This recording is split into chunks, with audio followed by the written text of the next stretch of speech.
Монгол үндэсний олон нийтийн радио телевиз Монгол улсын дээд шүүхийн тамгайн газартай хамтран шүүхийн ил тод нээлттэй байдлыг нэмэгдүүлж, иргэдийн эрх зүйн боловсролыг дээшлүүлэх зорилгоор шүүхийн цаг нэвтрүүлгийг цувралаар бэлтгэн хүргэж байна. Үзэгч та бүхэндээ 2 дугаар дугаарыг хүрэхэд бэлэн боллоо. За энэ удаагийн дугаарт бид хүний сэтгцэд учирсан хор уршигыг арилгуулах хууль эрх зүйн орчин, тулгамдж буй асуудал болоод түүнийг шийдвэрлэх арга замын талаарх мэдээллийг хүргэхээр бэлтгэсэн байна. Монгол Улсын их хурлын чуулганы 2022 оны 12 дугаар сарын 23-ны өдрийн нэгдсэн чуулганаар шүүх шинжилгээний тухай хуулийг шинжилэн баталсан. Ингэхдээ эрүү иргэн захиргаа болон арбитрийн хэрэг маргаан хянан шийдвэрлэх, зөрчил шалган шийдвэрлэх ажиллагааны явцад хүрээлэн байгаа орчны хохирлын үнэлгээг тооцох болон гэмтэргийн улмаас сэтгцэд учирсан хор уршигын зэрэглэлийг тогтоож мөнгөн хэлбэрээр арилгуулах чухал агуулгыг багтаажээ. Энэ хүрээнд иргэний хуулийн 230 дугаар зүйлийн 230-ийн 2 дахь хэсгийг сэтгцэд учирсан хор уршигыг мөнгөн хэлбэрээр арилгах бөгөөд бусад эдийн бус гим хорыг гагцгүй хуульд тусгайлан заасан тохиолдолд мөнгөн хэлбэрээр арилгана гэж өөрчлөн найруулж мөн 511-р зүйлийн 511-ийн 3 дахь хэсэгт энэ хуулийн 230-ийн 2-т заасан сэтгцэд учруулсан гим хорыг мөнгөн хэлбэрээр арилгах үүргийг гим хор учруулсан этгээд хүлээнэ гэсэн нэмэлт өөрчлөлт орсноор гэмтэргийн улмаас сэтгцэд учирсан гим хорын нэхэмжлэлийг хянан шийдвэрлэх эрх зүйн орчин бүрджээ. Улсын дэд шүүхийн иргэний эргийн танхим хамтран санаачлан сэтгцэн эрүүл мэнд болон сэтгэл санаанд учирсан хохирлыг эрүүгийн журмаар болон иргэний журмаар хэрхэн яаж нөхөн төлөвлөж хохирлыг арилгах вэ гэдэг тал дээр хэлцүүлэг зохион байгууллаа. Сүүлийн 20 жил ер нь энэ сэтгэл санааны хохирол хүний сэтгцэд учирсан гим хорын асуудлыг ямар нэгэн байдлаар хэмжиж хохирлыг бодиттой тооцдог энэ аргачлалыг тогтоох оролдлогуудыг бол хийж ирсэн. Цаашид бол энэ шүүхийн практик болон хууль тогтоомжийг боловсронгуй болгох ийм шаардлага бол байгаа. Шүүх шинжилгээний хуулийн 41 заасан гэмтэргийн улмаас тухайн хүний амнаас хохирсон тохиолдолд гэр бүлийн гишүүний сэтгцэд учирсан хор уршигын зэрэглэлийг шинжилгээ хийж дүгнэлт гаргах тэрийг үндэслэж нөхөн төлбөр тогтоох юм уу? Эсвэл иргэний хуулийн 511-ийн 5 гэдэг энэ зүйлээр шийдвэрлэх үү гэдэг энэ бас ийм тулгамжтай асуудал байна. Сэтгцийн хор уршигын мөнгөн дүнгийг хүлээн зөвшөөрлөө гэж бодоход тэрэн дээр мөнгөн дүн дээрээ таарах уу, тохиролцох уу? Тэдэн төгрөг байдаг юм байна, өснөгтөр ийм байд юм байна. Энийг бол би зөвшөөрж гинэ ч гэдэг юм уу. Тийм асуудал байхгүй бол өөрөө хэмжүүрийнх нь эхлэн байхгүй бол юун дээр хүлээн зөвшөөрсөн гэж үзээд сэтгцийн дүгнэлт гаргуулахгүй байх вэ гэдэг өөр бас хүндрэлтэй. Хууль санаачлагчид энэ шүүх шинжилгээний тухай хууль, иргэний хуулийн холбогдсон залтуудыг хэрхэн сайжруулах вэ гэдэг дээр өнөөдрийн хэлэлцүүлэгт үндэслэж бас тодорхой саналуудыг хүргэлнэ гэж ингэж харж байна. Энэ нэр томьёоны асуудлыг сайжруулах буюу эрүүгийн эрх зүйд хэрэглэж байгаа нэр томьёо болоод иргэний эрх зүйд хэрэглэж байгаа нэр томьёог нэгтгэх нэг байдлаар ойлгох. Энэ дээр дээжүүд бас тайлбар гаргах байдлаар бол энэ алдаа засварыг бол хийх шаардлагатай байна. Нас урсан тохиол жишээлбэл хохирогчийн тэр нөгөө арга гэрт нь өөрөө нөхөн төлбөр хэлбэрээр нөгөө сэтгэл санаа хурал очиж байгаа юу гэвэл өнөөдөр бас дээд шүүхтэр ч гэдэг юм уу бусад шүүгүүд дээр хараахан шийдвэрлэгдэж чадахгүй байна. За энэ хэлэлцүүлэг цаг үе болсон сайн хэлэлцүүлэг боллоо. Ихэвчлэн хохирогчийн хохирлыг гаргуулах сан, хохирлыг шуурхай барагдуулах процессын талаар хэлэлцлээ. Хохирогчийн хохирлыг төлөвлөдөг сан байгуулах юм бол эрүүгийн хэргийг иргэний хэрэгээс тусдан шийдээд явах боломж бүрдэх юм а. Ер нь бол сэтгцэд учруулсан хохирлыг шийдвэрлэхэд нэг хэм хэмжээ, нэг шалгуур тогтоож өгөх нь их ач холбогдолтой гэж тооцдог. Хохирогчид учирсан хохирлыг хамгийн богино хугацаанд хүн сэргээе гэвэл тусдаа сан байдлаар мөнгө хуримтлуулад тэрийг хохирогчид тэр дорн гаргаж хүний өмнө илүү хурдан шийдлээд сангийн их үүсэн үрийг аль болох хурдан хугацаанд шийдэх гаргалгааг хууль тогтоогчоос хуульдаа гаргаж өгвөл энэ мэдээж хэрэг хохирогчид архишигтай.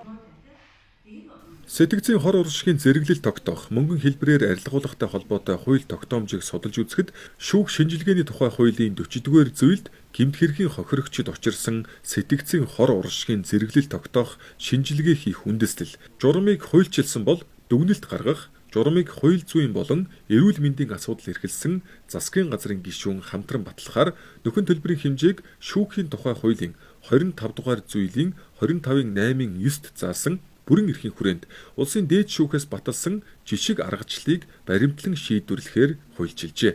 Энэхүү баримт бичгүүдийг үндэслэл болгож хэрэг хянан шийдвэрлэхдээ 2023 оны 7 дугаар сарын 1-ний өдрөөс хойших хэрэгүүдэд сэтгцэд учирсан хор уршигт нөхөн төлбөр гаргаж байгаамаа.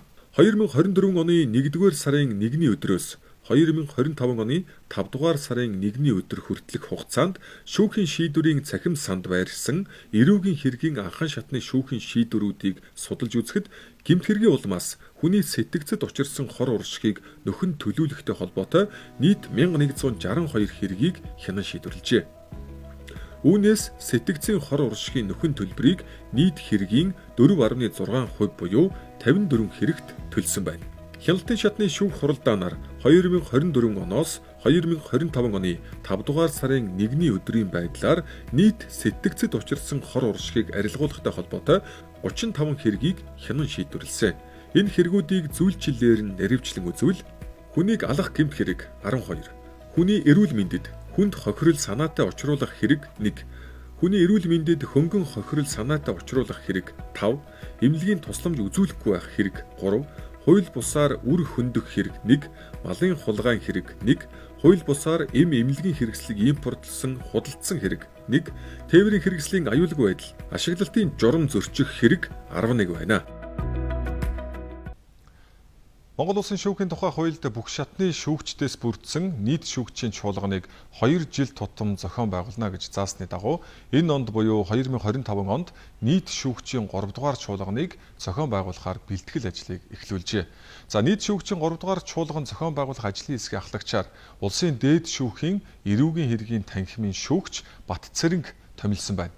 За мөн нийт шүүгчийн 3 дугаар чуулганаар хэлэлцэн шийдвэрлэх асуудлын саналыг 5 дугаар сарыг дуустал бүх шатны шүүхийн ерөнхий шүүгч болон шүүгчдээс авсан юм а.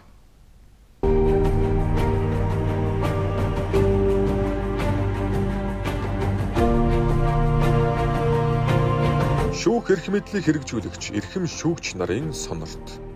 Монгол Улсын шүүхийн тухай хуульд бүх шатны шүүхийн шүүгчдээс бүрдсэн нийт шүүгчийн чуулганыг 2 жил тутам зохион байгуулахаар заасны дагуу 3 дугаар чуулганы бэлтгэл ажил үе шаттай явагдаж байна. Нийт шүүгчийн чуулганаар шүүхийн ерөнхий зөвлөл, сахилгын хорооны шүүгч гишүүнийг сонгох, шүүх эрх мэдлийн хүрээнд дагаж мөрдөх хууль тогтоомжийг боловсронгүй болгох, хууль хэрэглээний нэгдмэл байдлыг хангах талаар хэрэг нэхэмжлэл, гомдол, хүсэлт хүлээн авах, хуваарлах болон хэрэг маргааныг хянан шийдвэрлэх шүүгч, шүүх бүрэлдэхүүнийг суглаагаар томилох нийтлэг журам, нэмэлт өөрчлөлт оруулах талаар. Шүүхийн үйл ажиллагаатай холбоотой буюу шүүхийн бүтэц, зохион байгуулалт, төсөв, ил тод нээлттэй байдал, цахимжилт, шүүгчийн хараат бус байдал, ёс зүй, аюулгүй байдал, ажлын ачаалал болон бусад холбогдох асуудлыг хэлэлцдэг билээ. Шүүхийн ерөнхий зөвлөл, сахилгын хорооны шүүгч гишүүнийг сонгохоос бусад хэлэлцэн шийдвэрлэх дээрх асуудлыг нийт шүүгчийн чуулганы дэгийн 3-3-т заасны дагуу шүүгч нараас ирүүлсэн саналыг үндэслэн чуулганыг зохион байгуулах ажлын хэсэг урьдчилан тодорхойлох журамтай. Энэ хүрээнд нийт шүүгчийн чуулганыг зохион байгуулах ажлын хэсгээс 2025 оны 4-р сарын 22-ны өдөр бүх шатны шүүхийн ерөнхий шүүгч, шүүгч нарт хаяглан санал авах тухай хавсралт бүхий албан бичгийг хүргүүлээд байгаа билээ.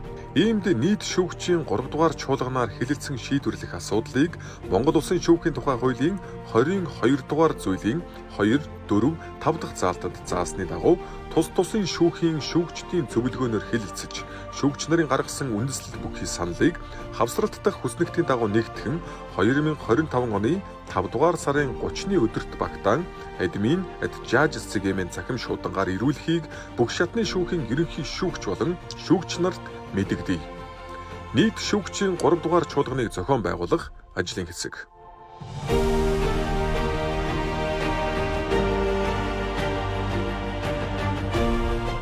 Үзэгч та бүхэн шүүхийн цаг нэвтрүүлгийн 2 дахь дугаарыг хүлээн авч үзлээ. Бид энэ дугаараар хүний сэтгцэд учирсан хор уршигыг арилгуулах хууль эрх зүйн орчин, тулгамдж буй асуудал түүнийг шийдвэрлэх арга замын талаарх мэдээллийг мөн нийт шүүгчийн 3 дугаар чуулганыг зохион байгуулах үйл ажиллагаатай холбоотой мэдээллийг багцлан хүргэлээ.